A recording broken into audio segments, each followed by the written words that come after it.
Today I am going to start a new topic for our regular conversation on GAPS diet as per high requests, that is die-offs. I will be making detailed videos for this with all the necessary information possibly I can provide. These would be a couple of videos or three. I would make a series of that for better understanding. So stay tuned till the end of this video.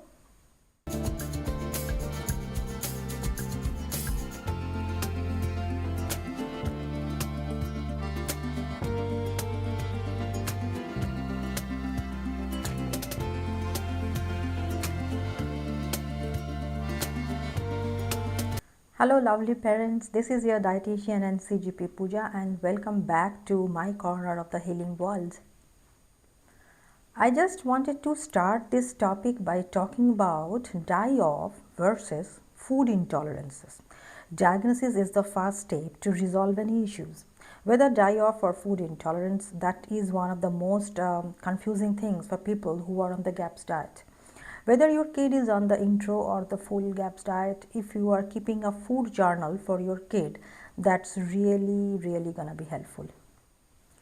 As you are progressing with your kid and you are introducing new foods, or maybe you are introducing dairy or eggs or nuts or something to them, often people get confused because die-off is when these harmful bacteria and pathogens and yeast and all of these overgrowths, those things you don't really want in your kid's gut, they start dying off and they are releasing toxic gases, and that can cause a serious regression in your kid's symptoms.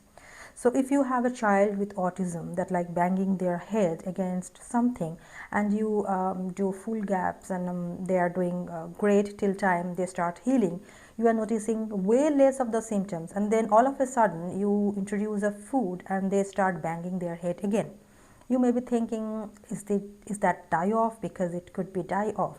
It could be those pathogens living in gut, releasing those toxic gases as they leave the body, and the heavy metals and everything causing a bit of regression, which is actually a good thing, or could be actually food intolerance where it's leaking into the bloodstream and your kid's immune system is affecting it and causing a similar reaction. So it can be a bit confusing, and moms really stress out and worry, and I have gotten so many emails and DMs like, is this die-off, is this stuff, this is good thing, or it's progressing, or it's a food intolerance and we need to avoid that food. So the first thing to ask yourself when you see a regression and symptoms is, what kind of food is it? Is it a high allergen food? Often dairy, eggs, some nuts, things like that are high allergen foods are more likely to be food intolerance, and it's nothing to freak out about, because as your gut lining is healing, those hopefully won't be an issue anymore. Because your kid's immune system will stop attacking them, assuming it's not anaphylactic. If it's an anaphylactic allergy, you are just going to avoid it altogether, and you'd probably know that way before doing the GAPS diet. So, and I'm talking about that, but if it's a sensitivity, you don't really have to worry too much.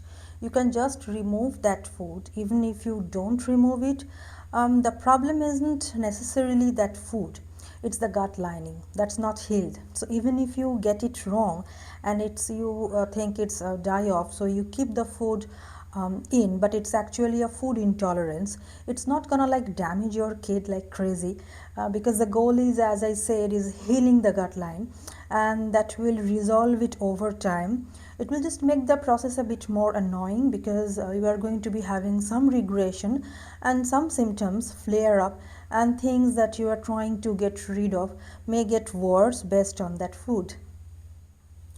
It's nothing to beat yourself over. It's not like taking your kid back 10 years or something. So the first thing is, they a common allergen? That's the first thing to ask. The second thing to ask is, are they a probiotic rich food? So yogurt, kefir, sour cream, sauerkraut, lacto-fermented different veggies, kombucha, beet kvass, water kefir, kimchi, you name it. All of these are really high probiotic foods. Because they are really high in that beneficial bacteria. They are coming in and they are cleaning out the house. They are killing off a lot of those pathogenic microbes and the yeast and the fungus overgrowth, all that, getting rid of parasites, and that definitely causes that die off. So, if you are noticing a regression or a flare up in symptoms or something with your child, or they are feeling like mentally really bad or depressed, or some weird symptom like they are doing great and then all of a sudden they regress a little bit, then just ask yourself, did you introduce a new probiotic food, one of those fermented foods, or did you increase the dose? Those are some things you can ask yourself as well. If you have increased the dose of your probiotic that introduced or newly introduced, or a new probiotic supplement, let's say you doubled your probiotic supplement, or you introduced you went from yogurt to milk kefir. Any change in those kind of probiotic foods without guidance is enough to give your kid a crazy diet. So don't freak out thinking it's a food intolerance, because if you have increased any doses or introduced new probiotic fermented foods, it's likely just die off. It's not going to be those food intolerances. Another thing to consider is meat stock. Meat stock is not a probiotic food, but it does cause a lot of die-offs. It is like a glue that heals and seals our gut lining. So it comes in and it heals these damaged holes and cuts the tentacles of candida molecules, and then they start dying off and releasing toxic gases and heavy metals and all these things. So as while meat stock isn't a probiotic rich food, it causes a ton of die-offs as well. So if you maybe went from like a couple tablespoons of meat stock, some kids have to start extremely slow with meat stock and perhaps just do like a drop in a glass of water, and that will give them die off.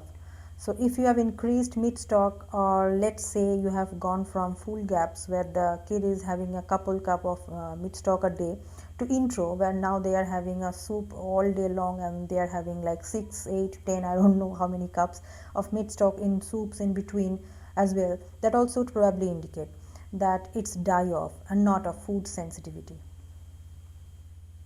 So these are just a few things to ask yourself. It's really individualized, and that's why you need customization. Please don't beat yourself up.